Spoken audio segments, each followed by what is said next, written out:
que usted abra su Biblia en el capítulo 37 del libro de Génesis y vamos a ir leyendo por pedazos para no hacer, para poder irnos explicando. Voy a tratar de ser lo más breve en una historia que además de apasionante se puede tomar mucho tiempo. Dije capítulo 37 del libro de Génesis y vamos a ir al versículo 1. Vamos a leer la palabra del Señor con la bendición del Padre, del Hijo y del Espíritu Santo. Habitó Jacob en la tierra donde había morado su padre, en la tierra de Canaán. Esta es la historia de la familia de Jacob. José, siendo de edad de 17 años, apacentaba las ovejas con sus hermanos. Y el joven estaba con los hijos de Bilha y con los hijos de Silpa. Quiero aclarar para las personas que no conocen esta historia que el padre de José se llama Jacob o se llamaba Jacob y él había trabajado por su esposa, era una cosa inusual, o usual en aquel tiempo, inusual para nuestros tiempos. Trabajó 7 años para casarse con una mujer llamada Raquel. Y el suegro en ese tiempo se acostumbraba a tomar el vino en las fiestas y parece que lo hizo pasarse de tragos y le entregó la equivocada, le dio a Lea, la hermana mayor. Después de eso, y por eso dije, voy a ser breve, pero tengo que aclarar, cuando daban a la mujer, le daban con ella también a una sierva. Y luego le dieron, finalmente trabajó 14 años por esa mujer, porque él no trabajó por Lea. Lea fue un engaño y una ñapa. Y a cada una de esas mujeres, su suegro Labán le daba una sierva. Y estas personas, estas dos mujeres a quienes se refieren cuando estamos contando la historia de José, Bilha y Silpa, eran mujeres que eran siervas de sus dos esposas y las dos mujeres permitieron que él tuviese hijos con sus siervas también, porque en ese tiempo el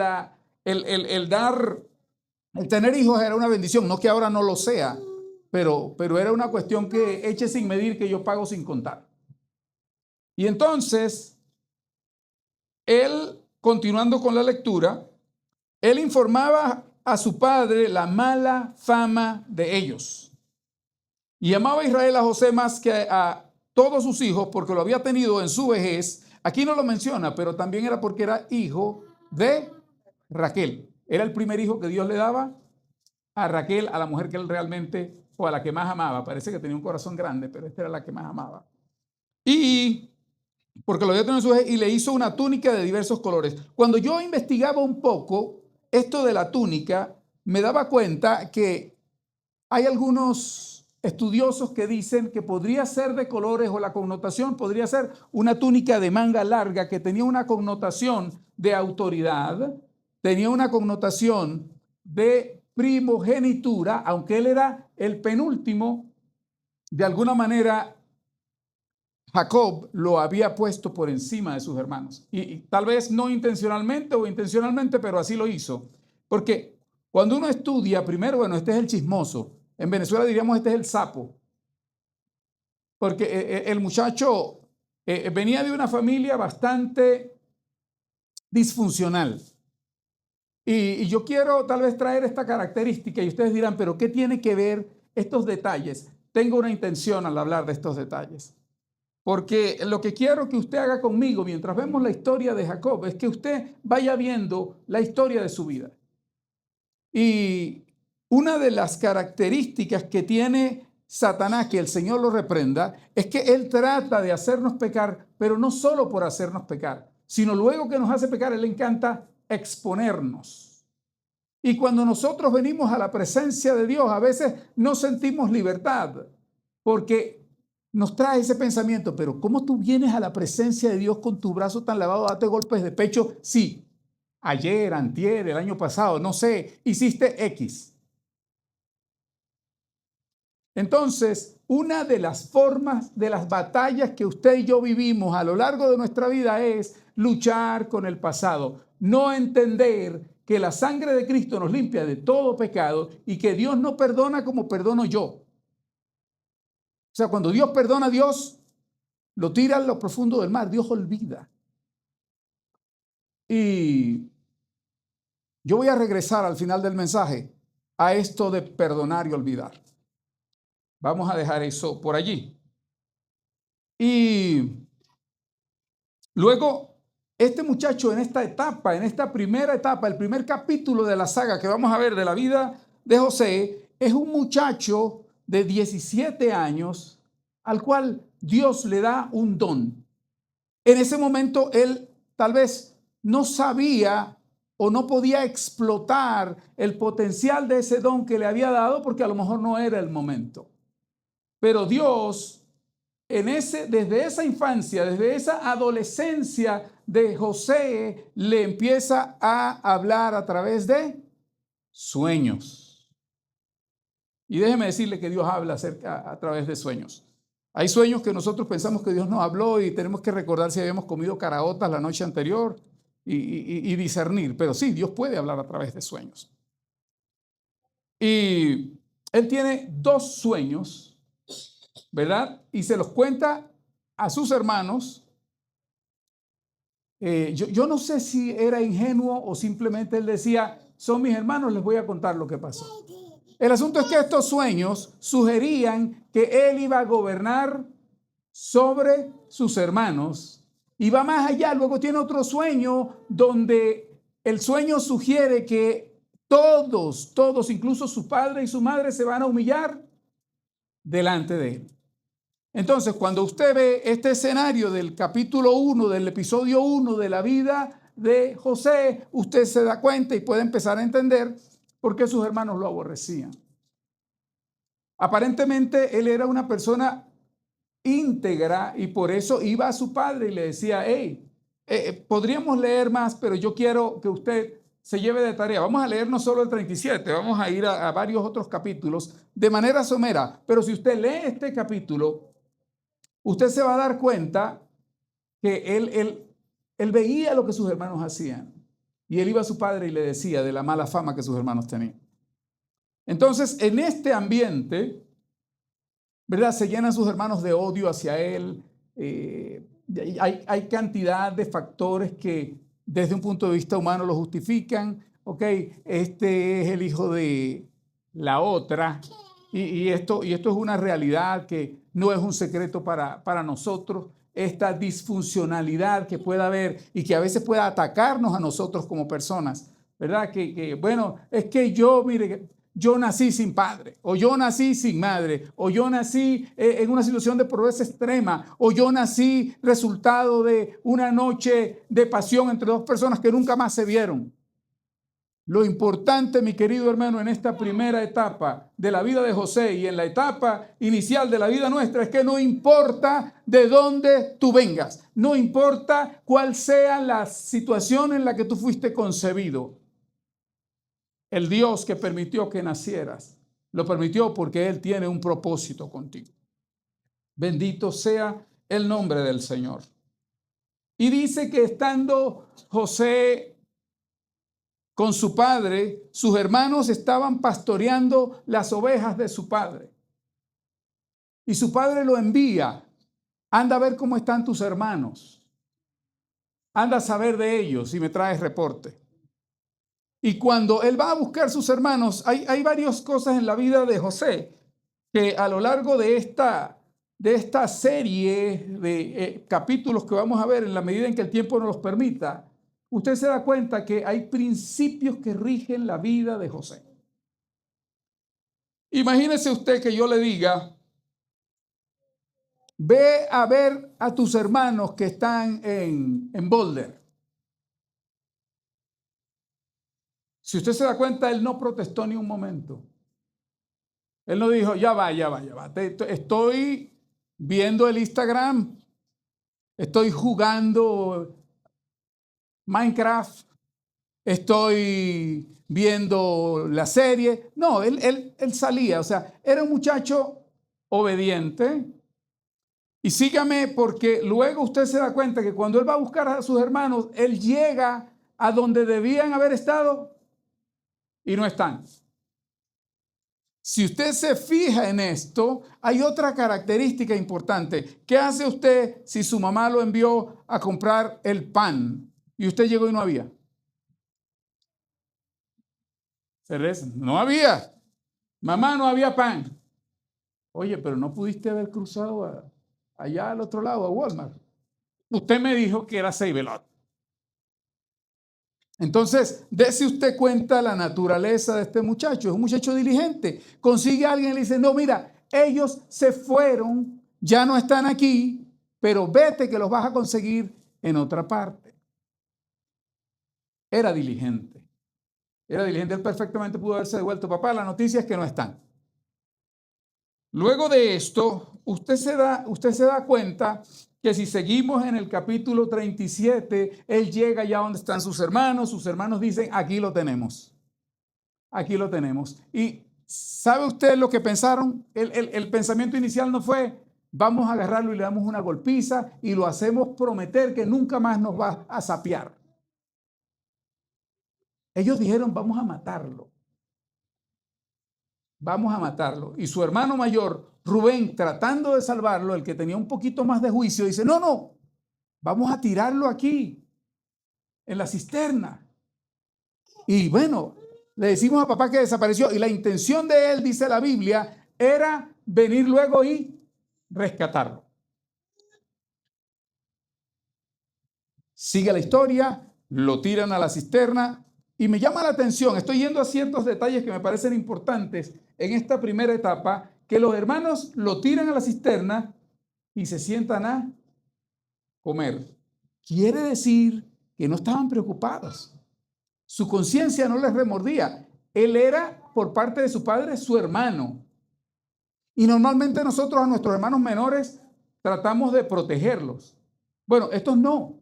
Ellos se sentaron a comer y su otro hermano, Judá, cuando usted sigue en la lectura, dice, ¿saben qué? Allá viene aquella caravana de ismaelitas que traficaban con bienes y evidentemente también con personas. Dice, vamos a vendérselo. No lo matemos. Al fin y al cabo es nuestro hermano. Y cuando usted se da cuenta, yo quiero cerrar el primer capítulo de la historia de José siendo vendido a una caravana de mercantes ismaelitas que iban a Egipto. Y cuando usted se da cuenta, el joven consentido de papá, el joven a quien papá amaba, estos muchachos impíos, porque hay que ser bien impío para vender a tu hermano, para querer matar a tu hermano, para querer, o sea, tener todo ese rencor por dentro y llevarlo y ejecutarlo y venderlo a su suerte, o sea, pensando, nos deshicimos de él. Y este es un bono de la etapa 1. Agarraron el vestido de colores y mataron un cabrito, lo llenaron con la sangre y en ese tiempo no había cómo hacer pruebas de ADN para que el papá buscara. Déjame mandar esto allá al laboratorio, que me digan de quién son estas células, si son de mi hijo. Y le dijeron, papá, ve a ver si conoces este manto. Esto fue lo que conseguimos. Este será el de tu hijo. Y él se da cuenta y dice, José ha sido destrozado por algún animal salvaje. O sea, y digo esto porque es bien importante darnos cuenta dónde está el corazón de alguien cuando llega a herirle el corazón a su papá de esa manera. El hijo que ama fue destrozado y verlo guardar un luto y tal, y de lo más tranquilo. Y esto lo digo de nuevo porque yo sé que a muchos de los que estamos aquí probablemente alguien nos ha roto el corazón. Probablemente alguien con un engaño nos ha hecho daño. Probablemente alguna circunstancia de la vida nos ha marcado. ¿Y qué pasa cuando a mí me viene un dolor, una pena, un desengaño de ese tipo?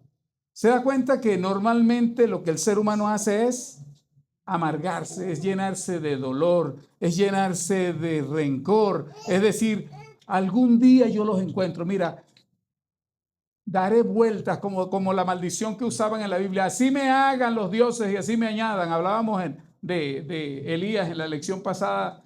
Sí, dijo Jezabel, así me hagan los dioses y me hagan si mañana no estás tú como los otros profetas. Eso es lo que se esperaría de ese muchacho. Eso es lo que uno podría decir de una persona como José.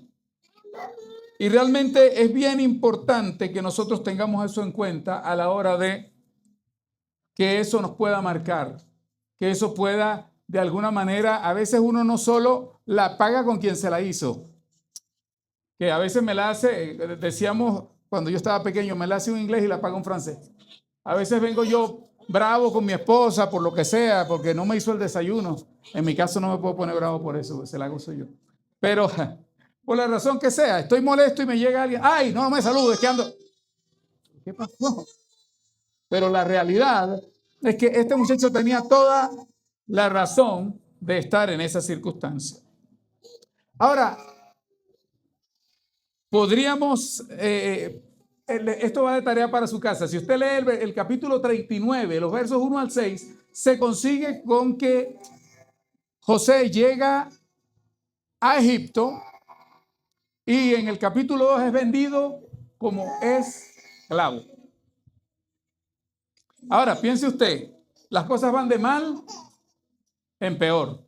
No es que ya lo sueltan y bueno, ahora está en Egipto y él se pone a limpiar botas o a hacer, no, ahora es esclavo. Y lo compra un oficial del ejército de Faraón llamado Potifar. Y por cuestiones de tiempo no vamos a elaborar mucho de esta parte de su vida, pero lo que sí sabemos es que el Dios que es fiel, el Dios que mira la fidelidad tuya, en la circunstancia que tú estés, Dios te puede bendecir. ¿Y qué hizo Dios con este muchacho? Siendo que es puesto a trabajar como esclavo, todo lo que él hacía, Dios lo prosperaba. Y estando en la casa de Potifar, Potifar lo exaltó a ser el encargado de todas sus cosas. ¿Y por qué lo sabemos? Porque cuando leemos de la próxima etapa que ya vamos a entrar, usted se da cuenta que dice que solamente por encima de José estaba Potifar. Era un muchacho que hacía las cosas tan bien que Potifar lo puso en su casa y se dio cuenta, oye, cuando lo puse con el ganado creció. Cuando lo puse con las personas mejoraron. Cuando lo puse en los negocios prosperaron. Y ten en cuenta que no importa dónde tú estás, en este capítulo 2, en esta segunda parte. No importa cómo llegaste, no importa en la situación que tú llegaste, no importa si eres migrante, no importa si estás indocumentado. El Dios que sostuvo a José siendo esclavo es el mismo Dios que te puede sostener. No importa la circunstancia que tú tengas. Y a Dios no le importan los documentos, a Dios no le importa el green card, a Dios no le importa la nacionalidad, porque al final nosotros aquí somos peregrinos y extranjeros y nuestra nacionalidad está en el reino de los cielos. Bendito sea su nombre. La tercera etapa de la vida de José. José es fiel en la tentación y la pureza de José, ¿qué precio le hizo pagar? Cuando José está sirviendo en la casa del faraón, de Potifar, José se desenvolvía, se desempeñaba, estaba en la casa y la mujer de Potifar es un tipo ocupado, es un oficial, me imagino que se iba de comisión a la guerra. Recuerden que estamos hablando de un imperio. En este tiempo los egipcios eran un imperio muy poderoso. Y la mujer se enamoró de José. Imagínese usted que aquí hay algunos jóvenes, otros somos jóvenes pero no tanto, y La mujer empieza a sonsacarlo. Oye, pero qué guapo andas hoy, ¿vale? ¿Qué marcas son esos pantalones? ¿Ah? Ven acá que quiero que me ayudes a acomodar la sábana. Y yo se la acomodé.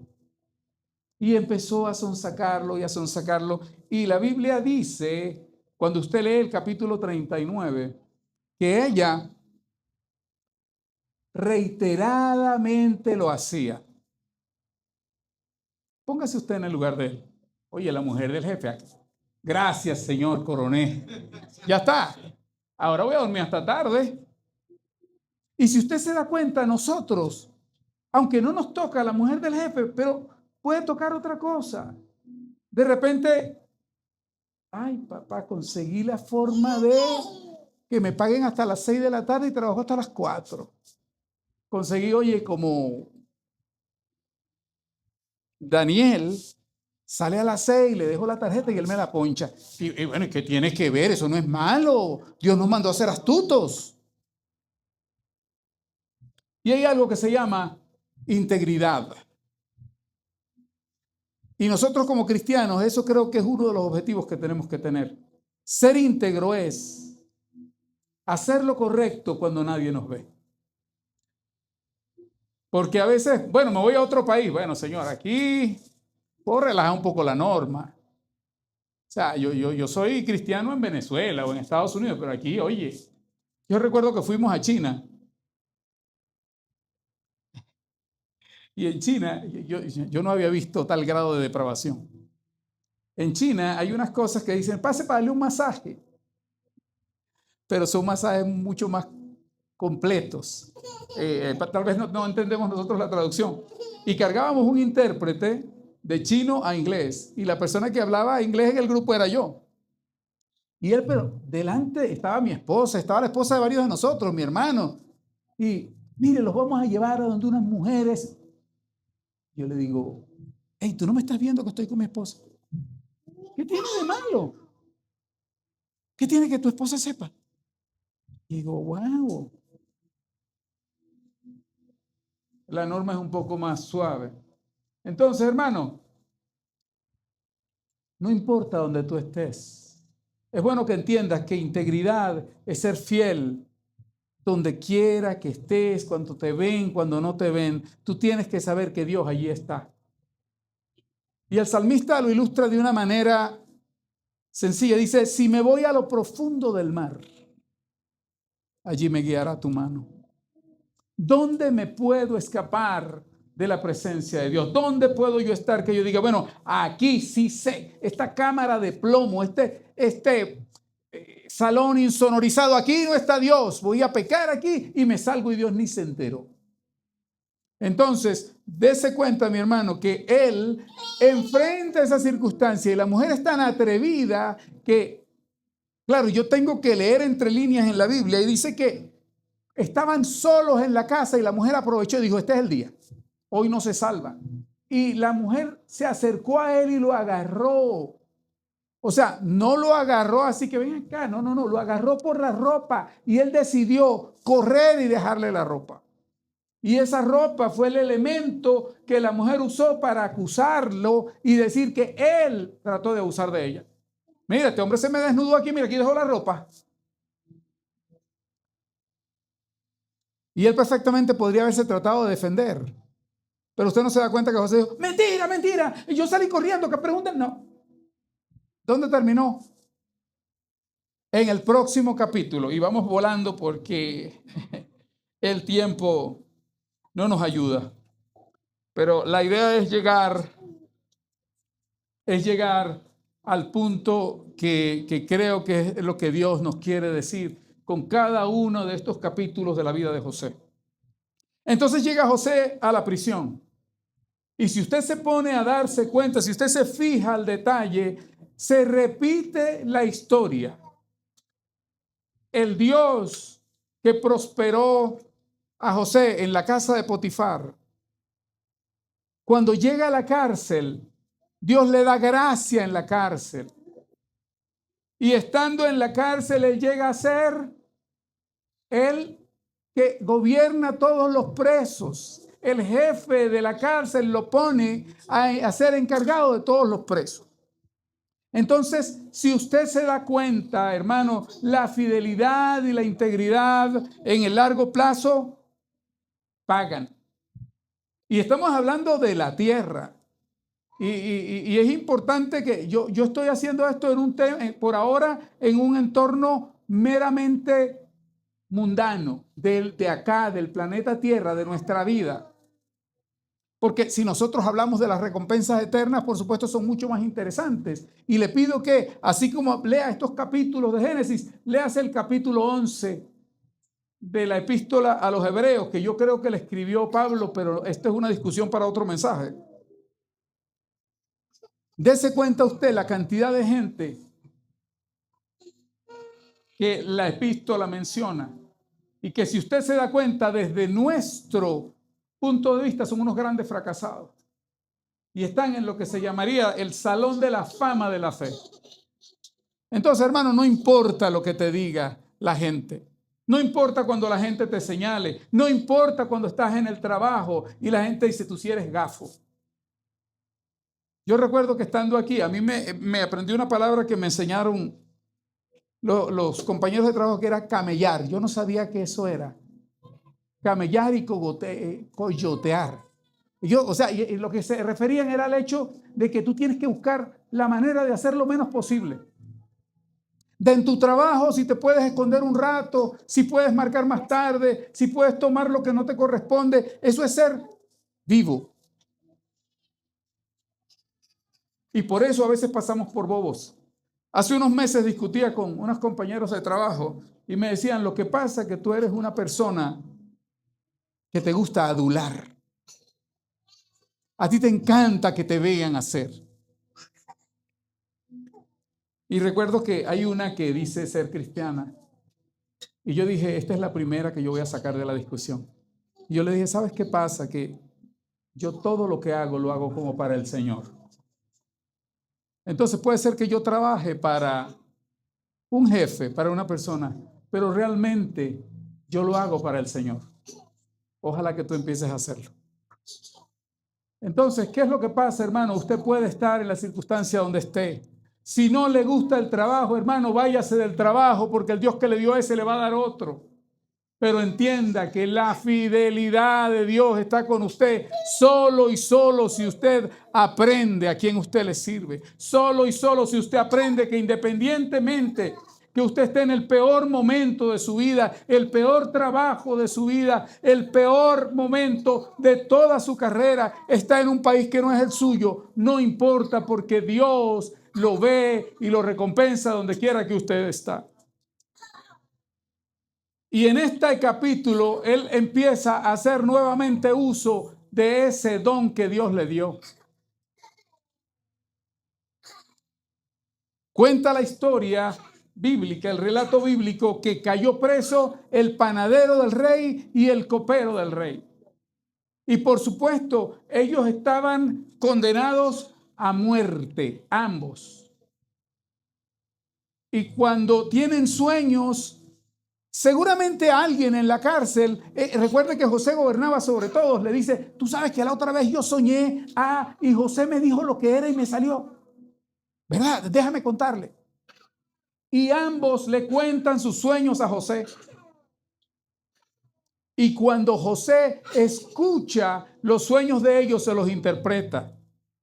Y al panadero le dice, dentro de 3 días, el faraón va a quitar tu cabeza de encima de ti. Supongo que esa no fue el sueño más o la interpretación más popular, pero se cumplió. Y al copero le dijo, en 3 días el faraón va a levantarte y a llevarte otra vez a su cargo. Y ahí se nota la parte humana de José cuando él le dice, cuando estés en la presencia de faraón, acuérdate de mí. Pon una buena palabra por mí, porque yo fui puesto aquí injustamente. Y llegó el copero y lo pusieron en su trabajo, y al otro día habló con el faraón y le dijo, mira, ya hay un preso que me interpretó el sueño y es un muy buen muchacho, vamos a conseguirle un trabajo aquí. ¿Fue así? ¿No? Pasaron 2 años más. Y yo quiero pensar en estos 2 años como el tiempo que Dios a veces usa y que nosotros a veces decimos, definitivamente Dios se olvidó de mí. Todas mis oraciones, toda mi fidelidad ha sido por gusto.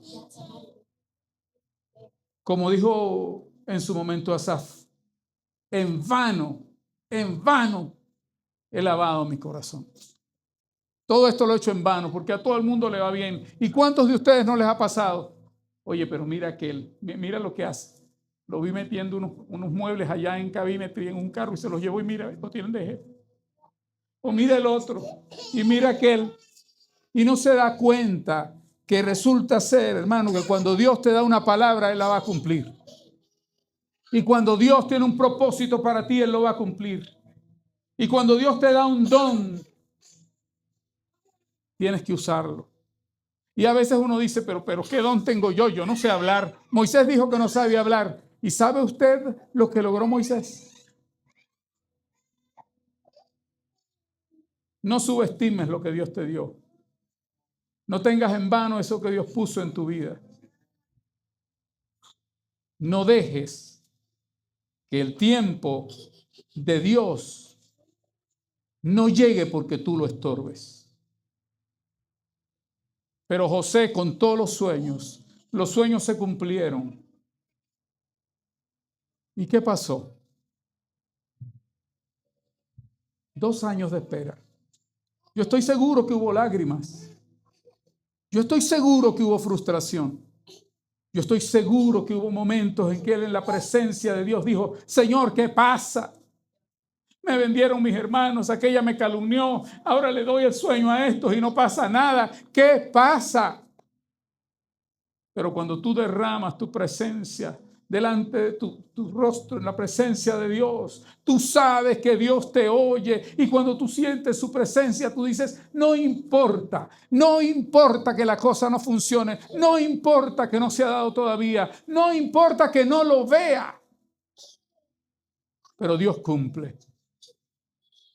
Dios cumple. Y luego de esto, continúa la historia y el faraón tiene un sueño.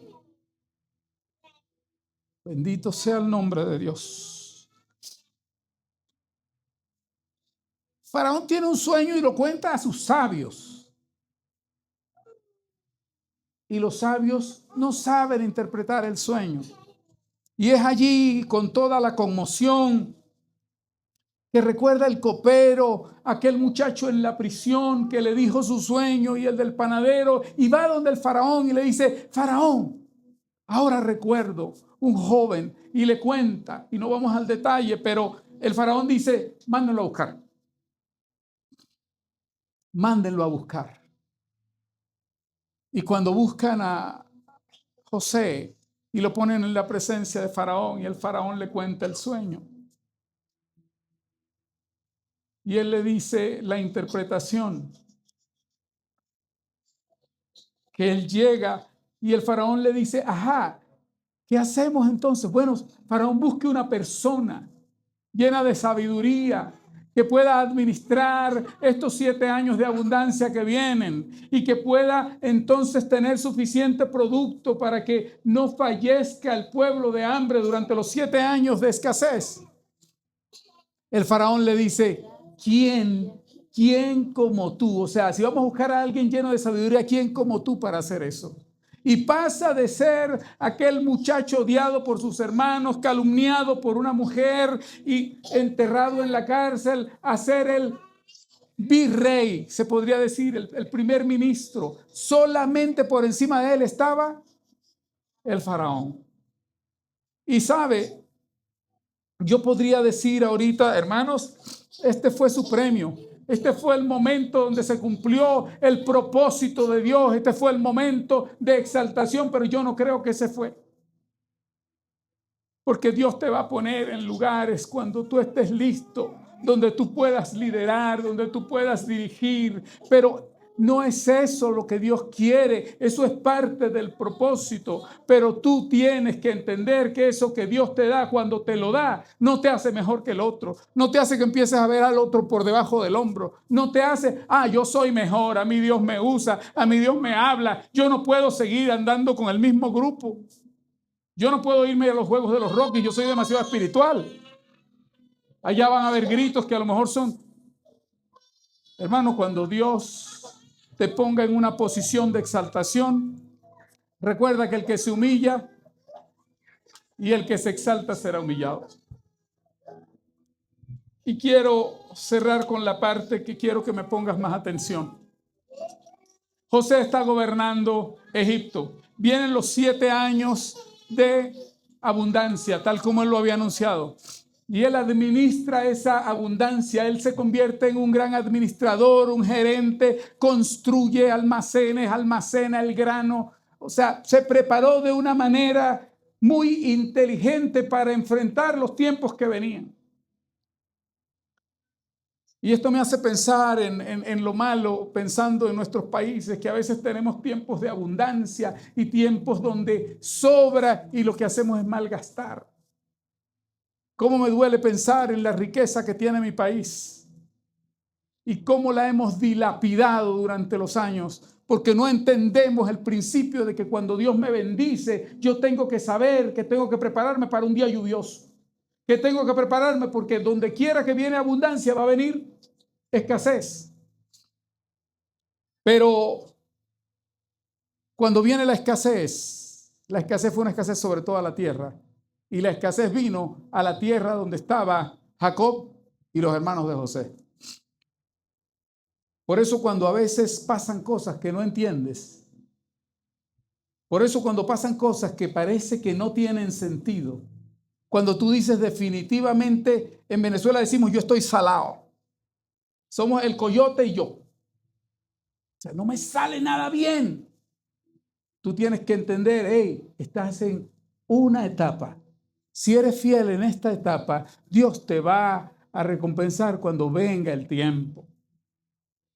Y mi hermano, cuando llega el momento de reunirse otra vez con sus hermanos, y repito, cada una de estas partes pudiera ser un mensaje porque son tan complejas, pero yo he venido haciendo la historia de la forma más breve que puedo porque quiero dedicar un tiempo a esto. Vienen sus hermanos y él, cuando los ve, por supuesto, ellos no le conocen. Entre otras cosas, porque cuando lo vendieron él tenía 17 y los estudiosos piensan que él en este momento tenía por lo menos unos 37 años. Es decir, estamos hablando de 20 años y ya estaba viendo fotos de mis hijos hace 10 años atrás, 15 años atrás y me fijaba que tenían la cara sin nada de... Y cuando estudiaba esto, una de las cosas es que José tenía mucha barba, dicen los estudiosos. Claro, no van a conocer a aquel muchachito que vieron y de repente aquellas barbas no lo conocieron, además de su atuendo. Y hermano, él les hace pagar un poquito, porque les mete el dinero en los sacos, después coloca la copa en el saco de uno de ellos. O sea, hay cantidad de factores que cuando usted los estudia, usted se da cuenta que él sí los probó. Y yo creo que él lo que quiso probar es, vamos a ver si estos siguen siendo los mismos aquellos que me vendieron. O vamos a ver si en ellos hay algo de sensibilidad. Por eso dejó preso a Simeón, ¿verdad? Y los mandó y les dijo, si no me traen a su hermano menor, este se queda aquí. Y vaya al capítulo 50, no conmigo, en casas, y estudie para que usted vea lo interesante de esa historia. Que José hace que los hermanos vayan. Jacob dice, no, mi hijo menor no. Y les reclama, les dice, pero ¿quién los mandó a ustedes a decir que ustedes tenían otro hermano? Ustedes fue a comprar trigo. Ustedes fueron a comprar grano. ¿Por qué? ¿Quién les...? Dice, el Señor de la tierra nos dijo que si teníamos otro hermano, en ese momento no sabíamos que Él iba a pedirnos que lo lleváramos. Y nosotros dijimos, bueno, sí, tenemos uno. Y tenemos otro que no aparece. Mira, siguen guardando la mentira. Ok. Y dése usted cuenta que José pasa por ese periodo que debe haber sido de meses. Traen a Benjamín, su hermano, su verdadero hermano de papá y mamá, porque naciendo Benjamín murió en el parto su madre Raquel. Y la Biblia dice que él tenía tantos sentimientos encontrados que él se metió, se fue a un sitio aparte y lloró amargamente. O sea, es que no podía. Era ver a su hermano, era ahora ver la realidad. Ok, Señor, ahora entiendo por qué tú hiciste esto. Yo no entendía. Como dijo también Asaf, era como un animal, no entendía. Y hermano, él toma a sus hermanos, come con ellos, les dice, ¿saben qué? Yo soy José. Yo no me imagino la cara de ellos, yo no me imagino el que lo agarró, el que decía, vamos a matarlo. Que diría, wow, ¿y ahora?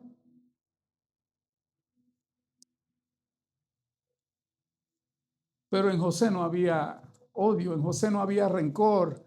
José había entendido el propósito de Dios. Y ojalá que tú y yo esta mañana entendamos que a veces cuando mi hermano me ofende, cuando mi hermano de carne me ofende, cuando mi padre, mi madre, mi compañero de trabajo me ofenden, ellos están haciendo lo que a ellos les corresponde. Eso no es tu responsabilidad. Pero tu responsabilidad como un hijo de Dios es entender que todas las cosas nos ayudan para bien, aunque no las entendamos, aunque no tengan sentido. Y él hace volver a su padre. Los trae y los ponen en la tierra de Gosén. Allí viven por unos 40 años más. Luego muere a los 80 años. Cuando muere José, viene otro faraón que no conocía esta historia, que no conocía de José y los esclaviza. Esto es parte de otro mensaje, pero aquí viene la parte más importante de este mensaje. Cuando José muere, sus hermanos dicen, ok, cuando muere Jacob, dicen, ok, ahora viene el tiempo de pagar. Estaba papá y no nos quería hacer nada delante de papá, pero ahora que no está papá, compadre, prepárese. Y ellos dicen, vamos a ser proactivos. Vamos a avanzar, vamos a adelantarnos, vamos a decirles, oye, perdónanos. Y si usted se da cuenta, la cantidad de veces que sus hermanos tienen que humillarse delante de José, no es más que un cumplimiento de lo que Dios ya le había mostrado a José. Y hermanos, ellos vienen a José y José les dice, ¿de dónde sacan ustedes esa idea de que yo los quiero matar? De que yo les quiero hacer daño. ¿No se dan cuenta que lo que pasó Dios lo usó para preservación de vida?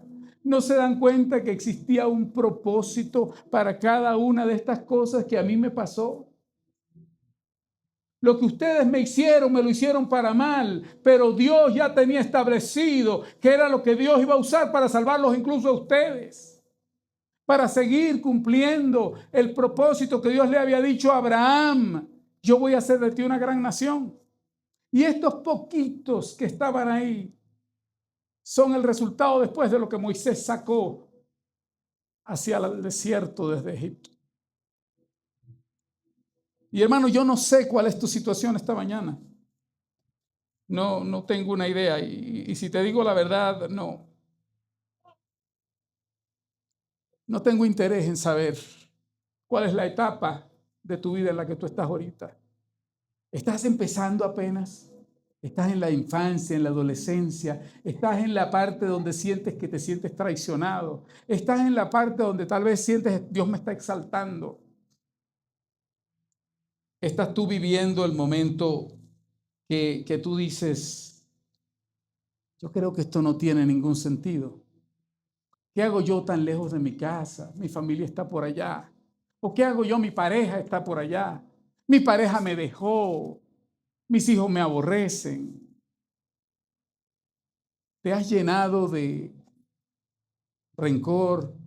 Te has llenado de amargura. ¿Hay acaso un hermano carnal o un hermano espiritual al que tú dices, mira, yo lo perdoné porque, pero yo sé que yo lo agarró en la bajita?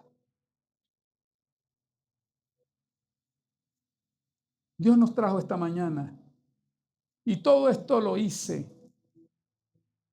Toda esta historia se las conté para decirle, hermano, lo más importante de todo lo que resulte de la fidelidad y de la integridad, del compromiso, es que nosotros aprendamos a perdonar. Y Jesús, cuando oraba por sus discípulos, él decía que se amen los unos a los otros. Y amar no me refiero a amor filial. Es ese amor que Dios pone en nuestro corazón.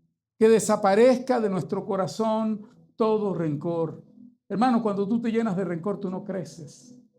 Cuando tú empiezas a ver a tu hermano y empezar a ver, oye, mira el carro que tiene, chico. Si lo tiene bonito, oye, ay, sí, el rico. Si lo tiene feo, oye, este tiene que ser que está sarao. ¿Sabes si es que no diezma? Hermano, Dios quiere que nosotros nos sanemos y que reine en nosotros la unión.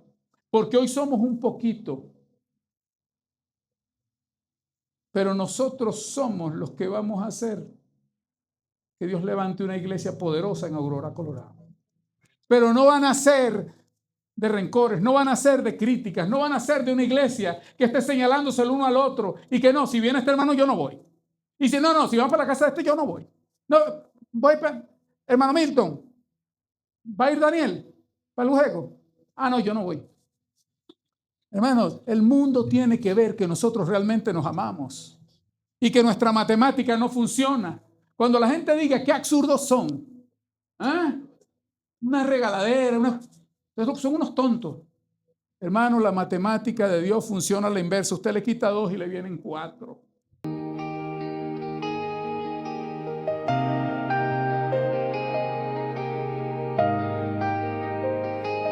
En la tumba el tiempo se detuvo, el silencio cubrió mi corazón. Todo parecía terminado, pero tu palabra me despertó. Tu voz quebró la noche oscura. La muerte huyó al oírte hablar. Lázaro, ven fuera, dijiste, y el Seol te obedeció. Una palabra